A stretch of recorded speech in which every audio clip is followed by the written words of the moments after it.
কুড়িগ্রামের উলিপুরে এক দিনমজুরের অসাধারণ উদ্যোগে শেষ হল স্থানীয় মানুষের দীর্ঘদিনের দুর্ভোগ। সরকারি বরাদ্দ বা বড় কোনো প্রকল্প নয়, নিজের ২৫ বছরের সঞ্চয়ে মোটরসাইকেল বিক্রির টাকা এবং ঋণ নিয়ে বুড়ি তিস্তা নদীর ওপর ১২০ ফুট দীর্ঘ কাঠের সেতু নির্মাণ করেছেন আব্দুল করিম নামে এক শ্রমিক। কালার এক্সপার্ট ডার্ক স্যাপ এবং মাইল্ড অন হ্যান্ডস টেকনোলজি সমৃদ্ধ অরিক্স অ্যাডভান্স ডিটারজেন্ট পাউডার আপনার লন্ড্রি এক্সপার্ট।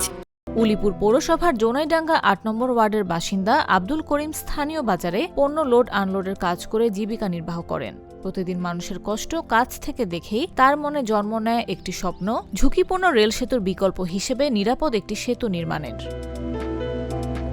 স্থানীয়রা জানান, এতদিন উলিপুর রেল স্টেশনের পাশের অনুপযোগী রেল সেতু দিয়েই মানুষকে চলাচল করতে হতো। এতে দুর্ঘটনার ঝুঁকি ছিল সবসময়।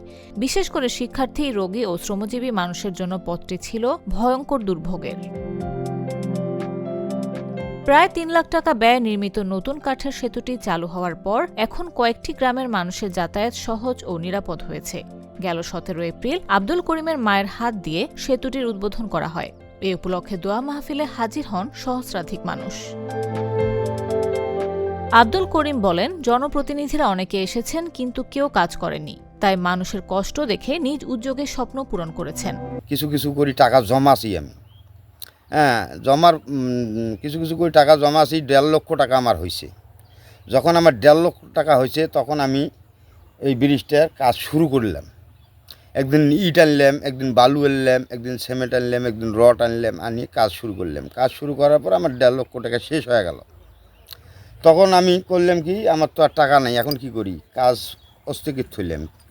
থোয়ার পরে আবার আমার একটা মোটরসাইকেল ছিল, মোটরসাইকেলটা বিক্রি করছি। একটা বাড়ির খাসি ছিল, তাক বিক্রি করছি। করার পর ১ লক্ষ টাকা ঋণ করছি এলাকার মধ্যে, করিয়ে ব্রিজটা আমি গড়াছি। এই সেতু শুধু কাঠের নয়, এটি একজন শ্রমিকের ইচ্ছাশক্তি আর মানবিকতার শক্ত ভিত্তির প্রতীক। নিউজ ডেস্ক, জাগো নিউজ।